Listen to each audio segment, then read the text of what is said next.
todos, bienvenidos a Mundo 2020. En el programa de hoy viajaremos hasta Asia. Hablaremos sobre la relevancia de Japón en el actual contexto internacional, cómo ha sido el enfrentamiento a la pandemia de COVID-19 y el desafío de celebrar las Olimpiadas en el peor de los escenarios epidemiológicos serán algunos de los temas que analizaremos en esta emisión.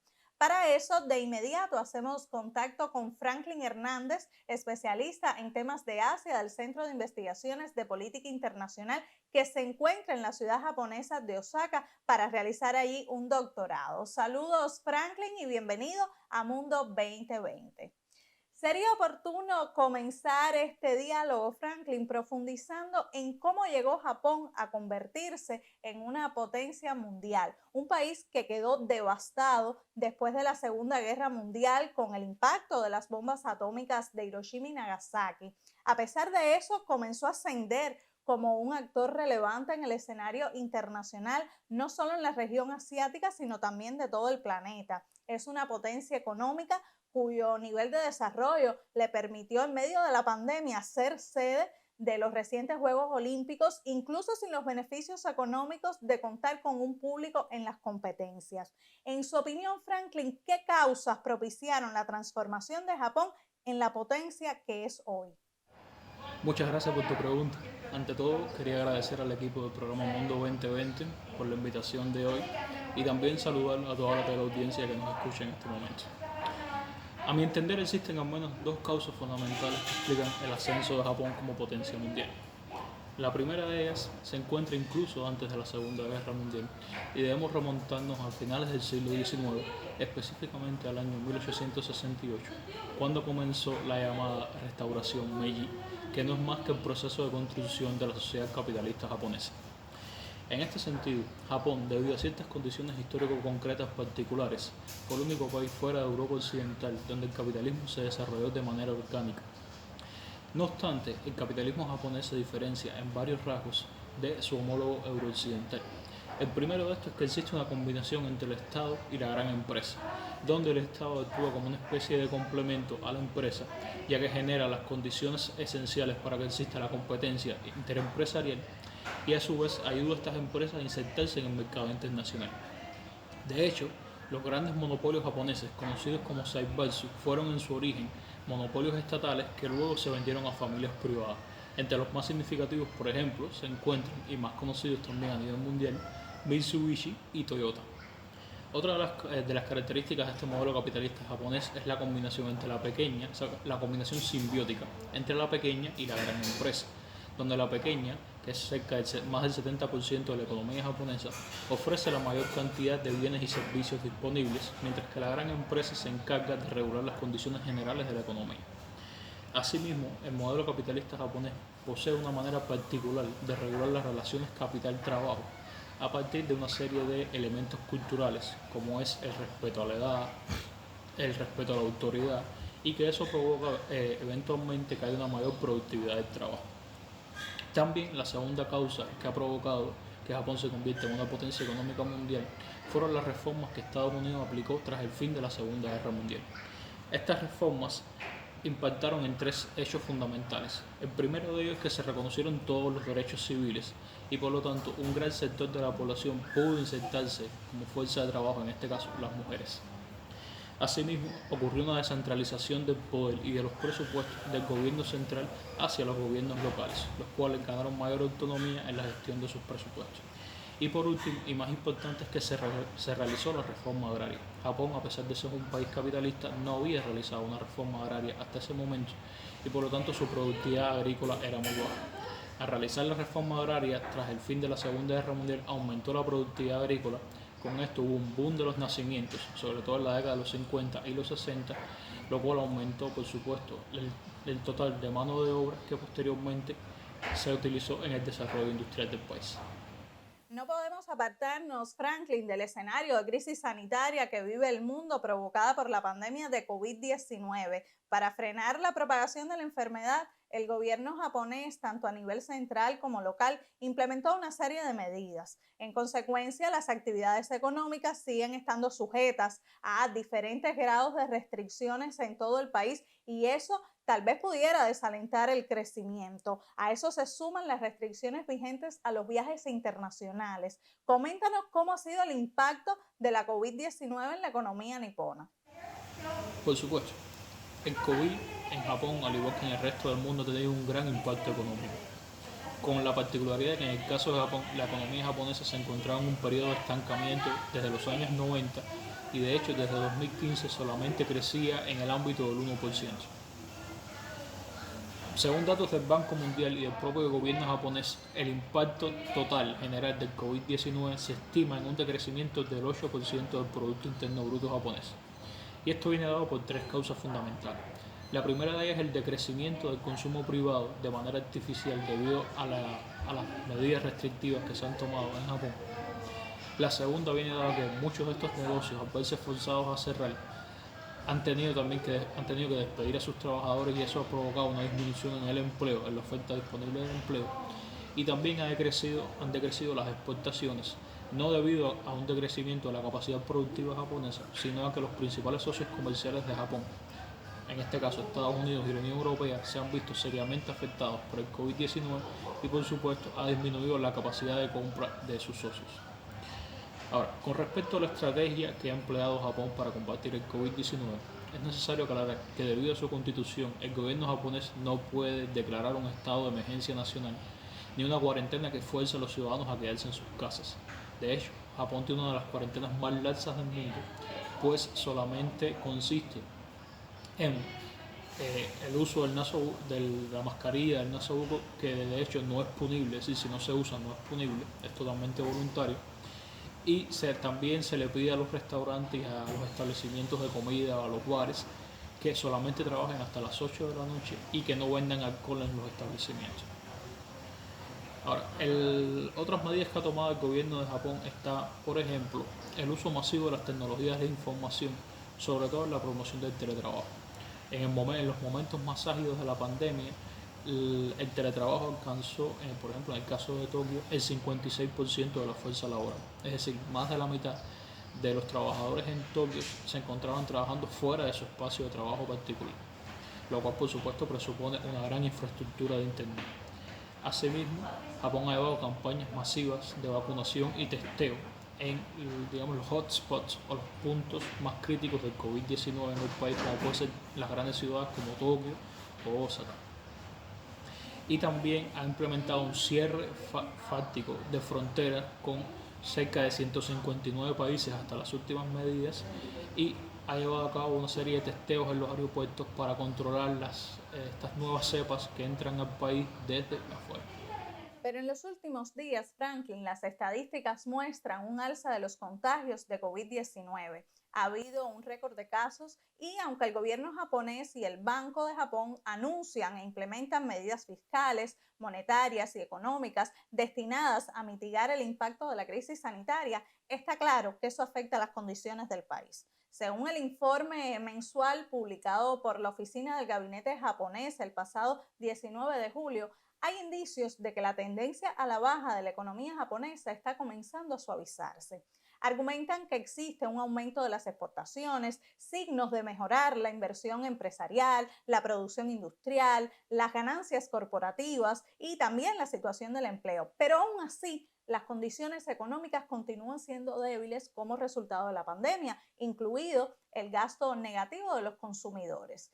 ¿Cómo se insertan en ese panorama, Franklin, los Juegos Olímpicos, que han sido criticados por la población masivamente en las calles por considerar el evento inoportuno en medio de tantos casos de COVID-19 y que, según expertos, dejarían enormes pérdidas económicas? Ante todo, quisiera añadir que estos no son los primeros Juegos Olímpicos que se celebran en Japón. Ya en el año 1964, Japón fue anfitrión por primera vez de unos Juegos Olímpicos en Tokio. Y en ese momento, en ese contexto histórico, los Juegos Olímpicos tenían como objetivo fundamental demostrar al mundo toda la recuperación económica de Japón tras la Segunda Guerra Mundial. Fueron juegos, por supuesto, en el contexto tecnológico de los años 60, muy renombrados, porque se estrenaron por primera vez los trenes de alta velocidad, la transmisión en vivo, entre otra serie de avances tecnológicos en ese momento. Y los Juegos de Tokio 2020 debían, en teoría, tener un papel similar. Los Juegos se insertaban en dos estrategias fundamentales que tenía el gobierno japonés. La primera era una estrategia para la promoción del turismo. Japón hasta el año 2019 recibía más de 30 millones de turistas y ellos planeaban con los Juegos aumentar esa cifra a alrededor de más de 40 millones de turistas, por supuesto con todos los beneficios económicos que eso implica. Sin embargo, debido a la pandemia, el número de turistas que arriban a Japón decreció en el año 2020 a menos de 5 millones, es decir, un sexto de lo que estaban recibiendo hasta ese momento. Y los Juegos también estaban insertados en otra estrategia denominada Cool Japan, que está destinada a aumentar las exportaciones culturales japonesas en el mundo mediante la promoción de toda una serie de símbolos de la cultura japonesa, sobre todo la cultura pop más moderna en el mundo. Y eso se ha podido ver en los Juegos Olímpicos. De hecho, muchos de los deportes de la competencia han estado acompañados de ciertos símbolos de la cultura pop japonesa. Hasta el momento no hay una cifra de ganancias, aunque muchos estudios ya indican que los Juegos de hecho tendrán una ganancia, no en el corto plazo son evidentemente deficitarios, pero que en el largo plazo tendrán una ganancia, sobre todo por cómo los Juegos han podido difundir la imagen del desarrollo tecnológico, el desarrollo ambiental de Japón en el mundo. Los datos que sí se conocen ya son los datos de las pérdidas, de cuánto representa el costo de los Juegos. Y según algunos estudios de la Universidad de Harvard, los Juegos se estiman que han costado 15.4 mil millones de dólares, lo cual lo convierte en los Juegos Olímpicos más caros de toda la historia. Esos 15.4 mil millones de dólares se dividen en 7.4 mil de inversión privada, 6.7 mil del gobierno metropolitano de Tokio, que por supuesto es pagado por los impuestos de los japoneses, y 1.3 mil millones del Comité Olímpico Internacional. Como dato curioso, el atraso de los Juegos le costó a Japón 2.8 mil millones de dólares, es decir, el atraso de un año de los Juegos. Y perdieron por concepto de que no existía público, no se permitió público en los estadios, hubo una pérdida de 800 millones de dólares. Franklin, ahora vamos a hacer una pausa. Más adelante conversaremos sobre la relevancia tecnológica de Japón en el escenario global y la cooperación internacional como un componente del llamado poder blando japonés. Ustedes no se aparten, que enseguida estamos de regreso en Mundo 2020.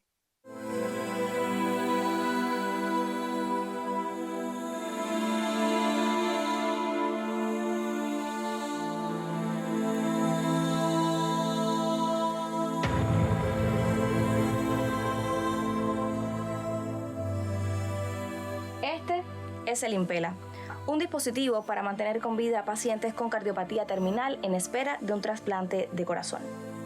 Cuba lo ha solicitado en reiteradas ocasiones a la compañía estadounidense que los fabrica, pero no ha recibido respuestas.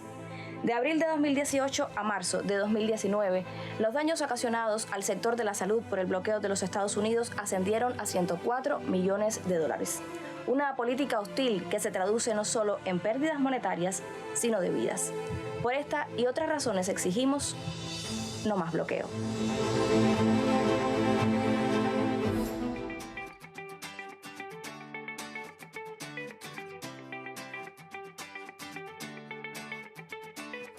Que 20 años no es nada, que me lo digan a mí, 35 años en Cubavisión Internacional.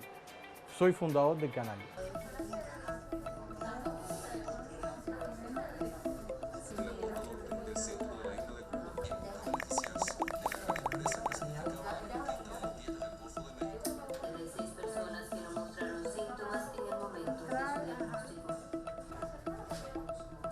Bueno, imagínense que fui a la primera fiesta que se hizo. ¿Qué le debo a Cubavisión? Muchísimas cosas. He tenido asiento en primera fila en todos los eventos más importantes de los últimos 35 años de nuestro país. Políticos, económicos, sociales, deportivos. Eso es vivir parte de la historia de tu país. He tenido la suerte de trabajar con muy buenas personas durante todo este tiempo. Aquí empecé, aquí he seguido y aquí pienso terminar.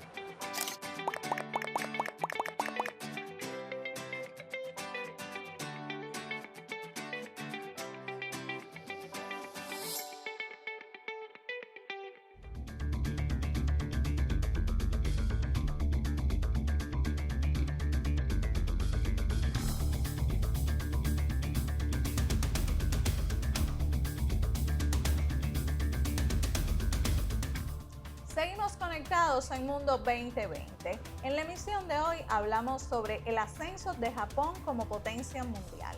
Recientemente vimos los Juegos Olímpicos de Tokio, una competencia que la televisora estatal japonesa NHK transmitió en 8K, una resolución de imagen nunca antes utilizada en una cita olímpica. Y probablemente muchos no vieron esa calidad en sus pantallas porque la mayoría de los receptores aún no lo admiten. Pero sí quedó claro el interés de los organizadores del evento de aprovechar el momento para mostrar la avanzada tecnología.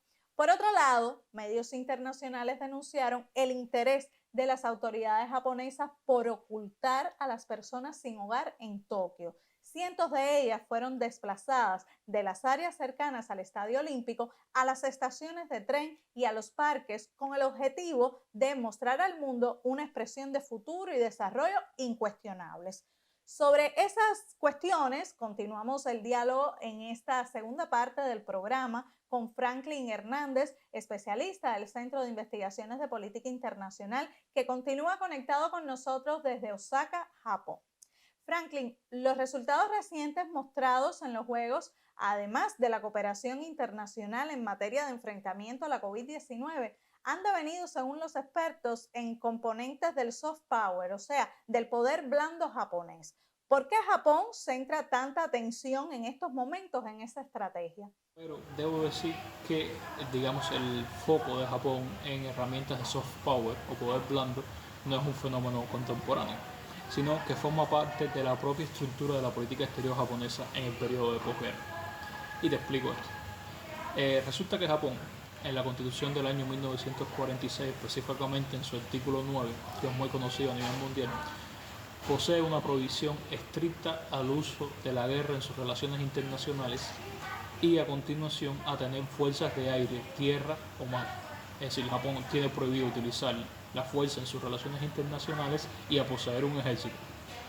Si a esto se le suma que en el año 1951 Japón firmó un pacto de seguridad con Estados Unidos, a partir del cual Estados Unidos se convierte en garante de la seguridad nacional japonesa y por lo tanto está obligado a intervenir si existiera una amenaza en contra de Japón, si existiera un ataque armado en contra de Japón. Estos dos factores juntos, la prohibición de la guerra y el Pacto de Seguridad de 1951, provocan que Japón sea considerado como un estado anómalo. Es decir, es un estado anormal en tanto no utiliza la fuerza en sus relaciones internacionales y por lo tanto se debe centrar en lo que se denomina como soft power o poder blando para ejercer influencia a nivel internacional. Para la audiencia que no tenga claro esta teoría, el soft power no es más que la capacidad de influir en otros actores mediante el convencimiento y la cooperación. Sería lo contrario del hard power, que es la capacidad de influir mediante la coerción.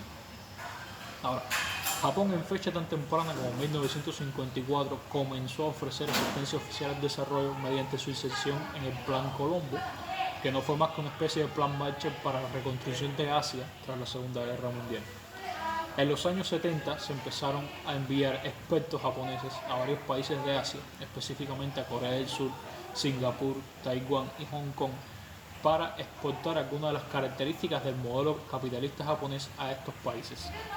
En los años 90, Japón se convierte en el mayor donante de asistencia oficial al desarrollo a nivel mundial, superando incluso a los Estados Unidos. Sin embargo, después de los años 2000, a medida que la economía japonesa entró en un periodo de estancamiento y los decisores de política exterior japonesa se dieron cuenta que Japón poseía un recurso de poder que no habían explotado hasta ese momento, que era la cultura japonesa. Cuando estas dos cosas se juntaron, tanto las limitaciones económicas como el hecho que tenían un recurso de poder sin explotar, Japón empezó a operar un enfoque, un cambio de foco en su política exterior hacia la exportación cultural, hacia el uso de la cultura cada vez más frecuente como un medio de influencia.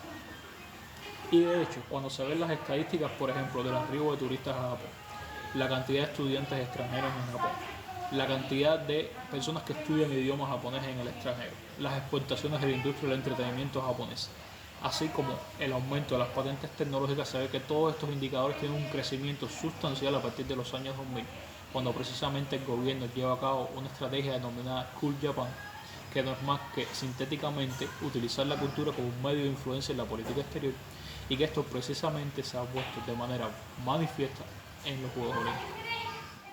En los últimos años, Franklin, se ha destacado una cooperación creciente entre Japón y Cuba. Incluso entidades importantes como la Agencia Internacional de Cooperación JICA abrió oficinas en La Habana. En materia deportiva, vimos recientemente noticias de acuerdos entre instituciones de ambos países y se espera que llegue a La Habana un donativo para mejorar el transporte en este país caribeño. ¿Qué otros elementos caracterizan esa cooperación bilateral?